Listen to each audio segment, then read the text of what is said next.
It was the promise of material abundance and freedom which drew more than 13 million impoverished Europeans to America between 1900 and 1914. They came from the Austro-Hungarian Empire, from Russia, and from Italy. It was the greatest free migration in all of human history. My mother's mother, Domenica, was afraid to travel on the boat. And the only way they got her on the boat was her brother tricked her. He went on the boat with her and said he was going with her. And at the last minute, she turned away and he left. My mother came by herself through Siberia. She got to the coast and got on a boat.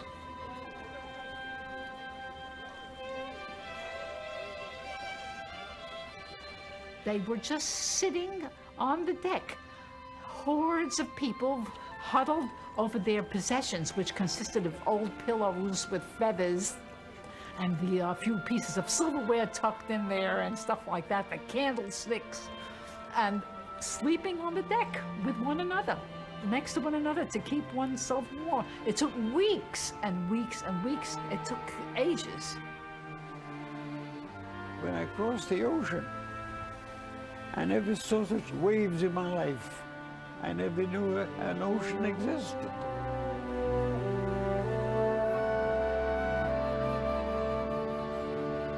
Approaching the New York Harbor, the Statue of Liberty was there, and it gave me a free feeling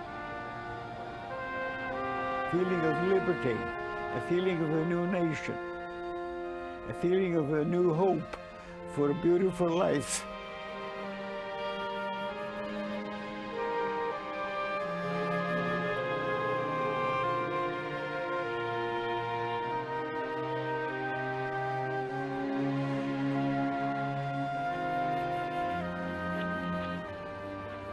There's something wonderful about being an immigrant. There's something so deliciously naive and happy about being an immigrant who has escaped from something. My father would say from time to time, no matter how bad things were, at least we're free.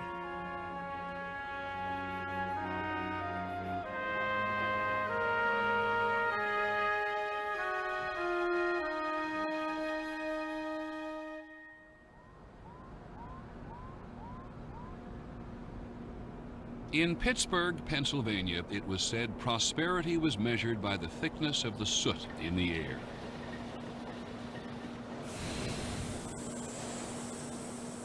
Oh man, whatever them furnaces let loose, the whole sky was full of red dust. Full of red dust. If you had your wash out, you had your laundry out, it was too bad. You had to run outside and pull that laundry in because it would be covered in red dust. You would see them coal mines lit up from Greensburg all the way to Uniontown. It was wonderful to see it.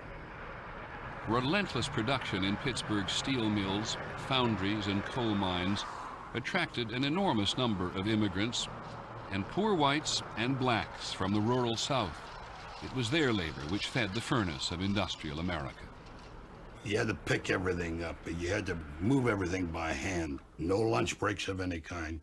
You worked and you had a sandwich in your hand. If you had to go to the restroom, boom, back right away. They timed you. Well, you get home at night, you couldn't lift your arms up. I remember this. Oh, I remember this distinctly. My father would come home and say to my mother, rub my arms a little bit, because they were picking up. There was no, it was all mule work. I had two uncles that worked in the mill. It was dangerous. No safety precautions were in the mills. You could walk in the mill and see people with one arm, one leg. You had an accident in the mills almost every 2 days, but nobody did anything about it. There was no compensation for the injuries and death on the job, and it was almost impossible for workers in the early part of the century to organize. They tried to start a union, and of course they had the coal and iron police, they were called in those days. And they would bust a lot of heads, and a lot of murders were committed, and a lot of things that you daresn't say too much. If you worked in the mill, if your boss said something to you, that was it. That was the law. Industrial work involved 6 days a week, 12 to 16 hours a day. The daily wage, barely $2. Children, too, were made to work, 2 million of them across America, some as young as 4. They did not complain as adults tended to do. Employers liked to think of them as happy elves. E.L. Doctorow wrote about child labor in his novel of life in the early century, Ragtime. They were more agile than adults, but they tended in the latter hours of the day to lose a degree of efficiency. In the canneries and mills, these were the hours they were most likely to lose their fingers or have their hands mangled or their legs crushed. In the mines, they worked as sorters of coal and sometimes were smothered in the coal chutes. As a child, in the early part of the century, Pauline Newman worked 13-hour days in a New York garment sweatshop, the Triangle Shirtwaist Factory. We had a corner on the floor that resembled a kindergarten. You were not allowed to sing. We weren't allowed to talk to each other. The door was locked to keep us in. The locked doors would prove to be fatal.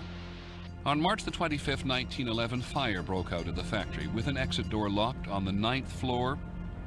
Many workers jumped to their death.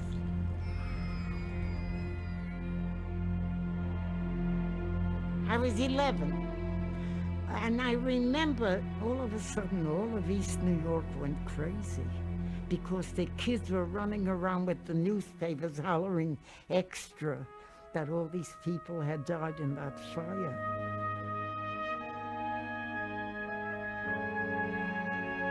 – 146 workers died. There were no sprinklers inside the factory then. There had never been a fire drill. The tragedy outraged a public that had become increasingly aware of both the underside of a prosperous nation and the need for reform. The great reform movement of this period is called progressivism. It's a belief in progress. It's a belief that we can make things better, that you can have a more just, more democratic society. At the vanguard of social reform in this particular period were progressive women concerned about their own inferior status. When I was a girl, a woman didn't have rights to custody of their children. They didn't have the right to own property. A woman teacher didn't have the right to marry. She didn't have a right to live alone. She had to board with a family. And if she started dating, or if she went out at night, she was fired. For progressives such as Frances Garrison Villard, suffrage, the vote for women, was the key to emancipation. Grandmother was a very strong militant suffragette. As a boy, I was more inclined to laugh at them and dismiss them. I didn't see any reason why they should have a vote. I would say I believe that it's still a man's world, and it would continue so for some time to come. Some suffragettes were mounting a violent campaign. In Britain, one of them was willing to die for the cause. In June of 1913, Emily Davison threw herself in front of the King's horse at the popular Epsom Derby.